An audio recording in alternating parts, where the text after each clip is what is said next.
નિપુલ પટેલ દ્વારા વડોદરા શહેર પોલીસ કમિશનરને આવેદનપત્ર આપવામાં આવ્યું. નિપુલ પટેલે માંજલપુર કામગીરી પર આક્ષેપ કર્યા હતા, જેના ન્યાય માટે આજરોજ નિપુલ પટેલે વડોદરા શહેર પોલીસ કમિશનરને આવેદનપત્ર આપ્યું હતું. ગત તારીખ 1 રોજે માંજલપુર વિસ્તારમાં મારુતિધામમાં મારામારીનો વિડીયો વાયરલ થયો હતો, જેનો ભોગ બનનાર નિપુલ પટેલ માંજલપુર પોલીસ મથકે ફરિયાદ કરી હતી, જેમાં નિપુલ પટેલને ન્યાય ન મળતા આજરોજ શહેર પોલીસ કમિશનરને આવેદનપત્ર આપવામાં આવ્યું હતું કે તેમને ન્યાય મળે. મેં પોલીસ કમિશનર સાહેબને આવેદનપત્ર આપવા આવ્યો છે. તેમાં મને ન્યાય મળે એના માટે મેં આવ્યો છું.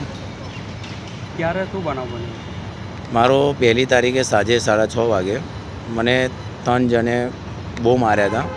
એમાં પથ્થર, પટ્ટો અને ગળામાં પટ્ટો પહેરાવીને મને ફાંસી આપવાની કોશિશ કરી હતી. અને જે વિડીયો મારી પાસે ફૂટેજ છે, એનું નામ છે ઉમેશ પાટીલ, કિશોર પાટીલ અને રાહુલ પાટીલ.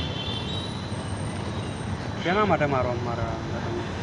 એમાં જૂની અદાવત રાખીને મને મારવામાં આવ્યો હતો. એક વર્ષ અગાઉ મારી પર ખોટી ફરિયાદ કરી હતી. એમાં કોમ્પ્રોમાઇઝ માંજલપુર પોલીસ સ્ટેશનમાં કરીને પછી બીજે દિવસ ઓનલાઈન ફરિયાદ કરી હતી આ લોકોએ, અને એની અદાવત રાખીને આ વસ્તુ કરવામાં આવી છે. અને મારા ફ્રેન્ડને મેં માંજલપુર પોલીસ સ્ટેશનમાં જુગારના કેસમાં પકડાયા હતા, એમાં છોડાવા ગયો હતો. એમાં એ લોકોને ગમ્યું ના અને કંઈ તોડ પાણી ના થયો, એના માટે આ લોકોએ જૂની અદાલત રાખીને મને માર્યો છે. માંજલપુર પોલીસ સ્ટેશન શું કહે છે? માંજલપુર પોલીસ સ્ટેશને હજુ કોઈ બી કાર્યવાહી કરીને એ લોકોને તાત્કાલિક જામીન ઉપર છોડી દીધા છે.